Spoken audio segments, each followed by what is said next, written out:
সম্মানিত সাংবাদিক বন্ধুগণ, আপনারা জানেন যে আজ বেলা 2:30 দিকে অন্তর্বর্তীকালীন সরকারের সম্মানিত প্রধান উপদেষ্টা প্রফেসর ডক্টর ইউনূস সাহেব জাতির উদ্দেশ্যে বক্তব্য দিয়েছেন এবং তিনি আগামী জাতীয় সংসদ নির্বাচন সহ অনেকগুলো বিষয় তিনি বক্তব্য রেখেছেন। এই সামগ্রিক বিষয়কে সামনে রেখেই বাংলাদেশ জামাত ইসলামীর পক্ষ থেকে এ পর্যায়ে তাৎক্ষণিক প্রতিক্রিয়া আমাদের সম্মানিত সেক্রেটারি জেনারেল সাবেক এমপি জনাব অধ্যাপক মিয়া গোলাম পরোয়ার আপনাদের সামনে পেশ করবেন। তার সাথে এখানে উপস্থিত আছেন আমাদের সহকারী সেক্রেটারি জেনারেল জনাব আব্দুল হালিম, সংগঠনের কেন্দ্রীয় নির্বাহী পরিষদের সদস্য, ঢাকা 12 আসনের নমিনি জনাব সাইফুল আলম খান মিলন, মহানগর দক্ষিণের সংগ্রামী আমির জনাব নুরুল ইসলাম বুলবুল, মহানগর উত্তরের নায়েবে আমির আব্দুর রহমান মুসা সহ আমাদের নেতৃবৃন্দ। আমি এ পর্যায়ে আমাদের সম্মানিত সেক্রেটারি জেনারেলকে আজকের এই বক্তব্যের উপর, প্রধান উপদেষ্টার ভাষণের উপর তাৎক্ষণিক প্রতিক্রিয়া জামাত ইসলামীর পক্ষ থেকে পেশ করার জন্য অনুরোধ করছি।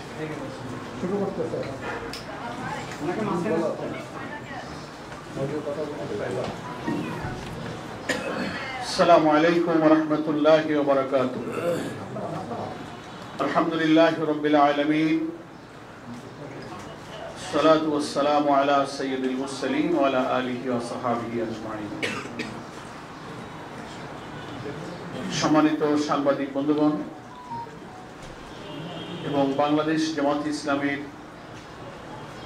কেন্দ্রীয় কার্যালয় চত্বরে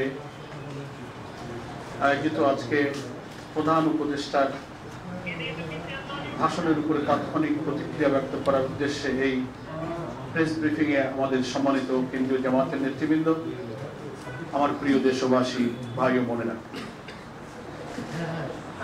সবাই আমরা জেনেছি এবং অনেকেই আমরা শুনেছি দুপুর 2:30টার পর আমাদের প্রধান উপদেষ্টা জাতির উদ্দেশ্যে যে ভাষণ দিয়েছেন, সে ভাষণে অনেক মৌলিক কথা তিনি জাতির সামনে তুলে ধরেছেন। বিদ্যমান রাজনৈতিক যে সংকট, বিদ্যমান রাষ্ট্র কাঠামোকে পরিবর্তন করে নতুন একটি রাষ্ট্র কাঠামোর উদ্দেশ্যে যে সংস্কার প্রস্তাব, যেটাকে জুলাই চার্টার বলা হয়, এবং সেই জুলাই সনদের আইনি ভিত্তি দেওয়ার প্রয়োজনে জাতীয় সংসদ নির্বাচনের পূর্বে গণভোট আয়োজনের যে গণদাবি, তারপরে একটি অবাধ এবং সুষ্ঠু নিরপেক্ষ নির্বাচনের যে দাবি জনগণ এতদিন অব্যাহত রেখেছে, আন্দোলন করছেন, সভা সমাবেশে জাতীয় নেতৃবৃন্দ সেগুলো সরকার, ঐকমত্য কমিশন এবং দেশবাসীর উদ্দেশ্যে একের পর এক সেগুলো কিন্তু আমরা প্রচার এবং প্রকাশ আমরা অব্যাহত রেখেছিলাম। আমরা অধীর আগ্রহে অপেক্ষা করছিলাম যে প্রধান উপদেষ্টার বক্তব্যে এই সংকটের নিরসন হবে। জাতি সে আশায় অপেক্ষা করছিলেন, প্রতীক্ষা করছিলেন। কিন্তু আমরা ভাষণে যে বিষয়গুলো পেলাম, তিনি জনগণের অভিপ্রায় অনুযায়ী দীর্ঘ প্রায় 9 মাস জাতীয় ঐকমত্য কমিশনের এবং রাজনৈতিক দল এবং স্টেক হোল্ডারদের প্রচেষ্টায় যে সংস্কারগুলো নিয়ে আলোচনা চলছিল, তার ভিত্তিতে জুলাই জাতীয় সনদ সংবিধান সংস্কার বাস্তবায়ন যে আদেশ, এই বক্তব্যে সেটা জারি করার ঘোষণা দিয়েছেন যে সে আদেশ জারি করা হয়েছে এবং ইতিমধ্যেই সেটা গেজেট প্রকাশিত হয়েছে। নাম্বার 1। নাম্বার 2, তিনি গণভোট প্রসঙ্গে জনগণের যে অভিপ্রায় এবং গণ দাবিকে উপেক্ষা করে একই দিনে জাতীয় নির্বাচন এবং গণভোটের ঘোষণা দিয়েছেন। আমরা এখানে বাংলাদেশ জামাত ইসলামীর পক্ষ থেকে খুবই পরিষ্কার করে বলতে চাই যে প্রধান উপদেষ্টার একই দিনে গণভোট এবং জাতীয় নির্বাচনের ঘোষণায় জনগণের আকাঙ্ক্ষা পূর্ণ হয়নি। জনগণের যে অভিপ্রায় ছিল জুলাই সনদের আইনি ভিত্তি এবং জাতীয় নির্বাচনের আগে কি কি বিষয়ে সংস্কার হলো,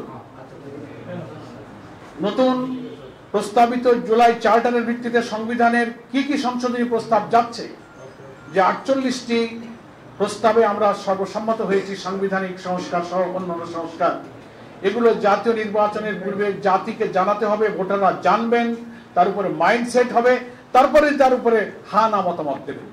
কিন্তু একই দিনে জাতীয় নির্বাচন, একই দিনে গণভোট হলে ভোটার তো সেই জুলাই চার্টার সম্পর্কে অবহিত হয়ে তিনি হা না ভোট দেবার পূর্বে তিনি তো সেটা আগে বুঝবেন, মাইন্ডসেট করবেন, অথচ একই দিনেই তাকে ওই সিদ্ধান্ত নিতে হবে, আবার একটা প্রতীকে তার জাতীয় নির্বাচনে ভোটও দিতে হবে। এটা একটা সংকট তৈরি করবে।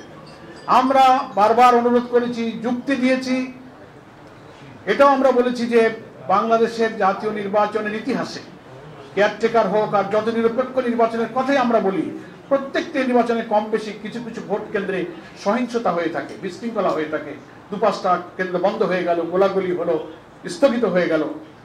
তো একই দিনে ভোট হলে এমন ঘটনা তো যে কোনো কেন্দ্রে ঘটতে পারে, 5টা কেন্দ্র বন্ধ হয়ে গেল, তাহলে জাতীয় নির্বাচন প্রতীকের ভোট বন্ধ হলো, সেই দিন গণভোটের দশাটা কি হলো? এর কোনো জবাব নাই। জুলাই সনদে এই যে 12.5 কোটি প্রায় ভোটার কি বিষয় হা বলবে না বলবে, বিফোর ন্যাশনাল ইলেকশন জাতিকে সেটা জানতে হবে, স্টাডি করতে হবে। ইলেকশন কমিশন সেটা পাবলিক করবেন, ওয়েবসাইটে দেবেন, তারপর না এত ক্রিটিক্যাল বিষয় তিনি সিদ্ধান্ত নেবেন। অথচ সেই সুযোগ না দিয়ে 2টা ভোট একজন ভোটারকে একই দিনে দিতে গিয়ে একটা সংকটে ফেলে দেওয়া হলো।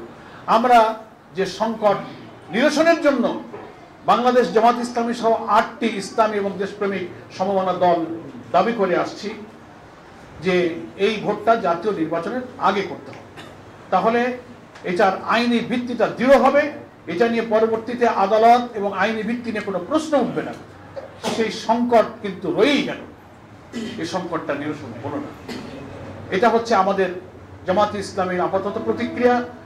আমাদের একই আন্দোলনের সাথী সহযোদ্ধা আরো 8টি রাজনৈতিক দল ইতিমধ্যেই প্রত্যেক দল তার নিজ নিজ দলীয় ফোরামে তাদের এই ভাষণের উপরে প্রতিক্রিয়া পর্যালোচনা নিজেরা করছেন, এবং পরে আমরা 8 দল সম্মিলিতভাবে আমাদের করণীয় ইনশাল্লাহ স্থির করব।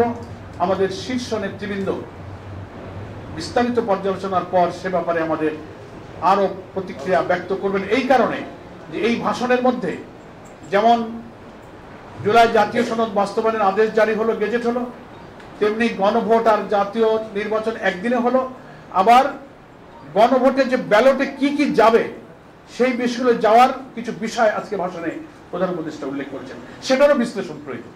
এই জন্য আমরা জামাত ইসলামী আজ সন্ধ্যায় পরে আমাদের সর্বোচ্চ অ্যাপেক্স বডি নির্বাহী পরিষদ সন্ধ্যা 6টায় আমরা আমাদের এই ভাষণের উপরে মূল বিষয়ের গভীরে আমরা পর্যালোচনায় বসতেছি।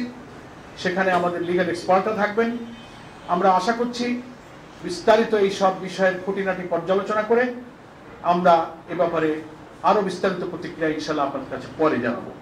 তবে আমরা আজকে সংক্ষেপে এতটুকুই যে এই ভাষণে একই দিনে গণভোট আর জাতীয় নির্বাচনের ঘোষণা দেওয়ায় জনগণের আকাঙ্ক্ষা পূর্ণ হয়নি। যে সংকটমুক্ত স্বচ্ছ নির্বাচনের আশা আমরা করেছিলাম সে সংকটটাই কিন্তু রয়ে গেল। জাতীয় নির্বাচন সুষ্ঠু সুন্দর হওয়ার প্রশ্নে আমাদের যে ঐক্যমত এবং আমাদের যে প্রচেষ্টা সেখানে একটা সংকট আমাদের রয়ে গেল। আমি আপাতত জামাত ইসলামী পক্ষ থেকে এতটুকু প্রতিক্রিয়া আপনাদের কাছে পেশ করছি। ইনশাআল্লাহ আমাদের আজকের সন্ধ্যার নির্বাহী পরিষদের বৈঠক শেষে আমরা একটা সময় নির্দিষ্ট করব, আমাদের নেতৃবৃন্দ আপনাদের কাছে বিস্তারিত এই ভাষণের উপরে প্রতিক্রিয়া খোলামেলা বক্তব্য রাখবেন। সকলকে ধন্যবাদ। আপনারা সবাই ভালো থাকবেন। জাতির সকল সংকটে, রাজনীতিতে, দেশ গঠনে, গণতান্ত্রিক সংগ্রামে, নতুন বাংলাদেশ গঠনে আপনারা যেভাবে সাহায্য করছেন, সারা দেশের সংগ্রামী দেশপ্রেমিক জনগণ, জুলাই যোদ্ধা, জুলাই 24-এর গণ অভ্যুত্থানে আত্মদানকারী ফ্যাসিবাদ বিরোধী সংগ্রামের সকল রাজনৈতিক শক্তিকে আমরা শুভেচ্ছা জানিয়ে আমাদের আন্দোলনের সাথে থাকার জন্য, আমাদের এই প্রিয় জন্মভূমি বাংলাদেশ যেন আর কোনো ফ্যাসিবাদের জন্ম না হয়, এমন একটি রাষ্ট্র কাঠামো আমরা এই নির্বাচনে সংস্কার প্রস্তাবকে সকলের অভিপ্রায়ের মধ্য দিয়ে যেন মেনে নিয়ে গড়ে তুলতে পারি, সবার আশা যেন পূর্ণ হয়, সেই সাথেই আপনারা সবাই থাকবেন সেই আহ্বান জানিয়ে আমি আজকে সংক্ষিপ্ত প্রেস ব্রিফিং এখানেই শেষ করছি। আল্লাহ হাফেজ। বাংলাদেশ জিন্দাবাদ। আমাদের সেই কর্মসূচি এখনো অব্যাহত আছে। 16 তারিখে আমাদের শীর্ষ নেতৃবৃন্দের বৈঠক হবে। সেই বৈঠক থেকেই ওই কর্মসূচির এবং এই ভাষণ সংক্রান্ত বিষয়ে 8 দলের কি প্রতিক্রিয়া সম্মিলিতভাবে আমরা আশা করছি আমাদের শীর্ষ নেতৃবৃন্দ সেদিনই সব বক্তব্য রাখবেন। এর আগে যে ঘোষণাগুলো দেওয়া হয়েছে সেটা বহাল আছে, সবই বহাল থাকবে। পরবর্তী ঘোষণা আমাদের নেতৃবৃন্দ না আসা পর্যন্ত গতকালকের সাংবাদিক সম্মেলনে আমরা যা বলেছি 8 দল, সেটার উপরে আমরা বহাল আছি।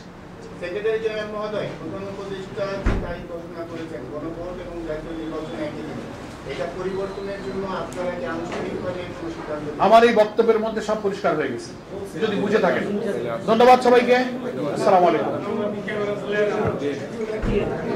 সাংবাদিক বন্ধুদেরকে ধন্যবাদ।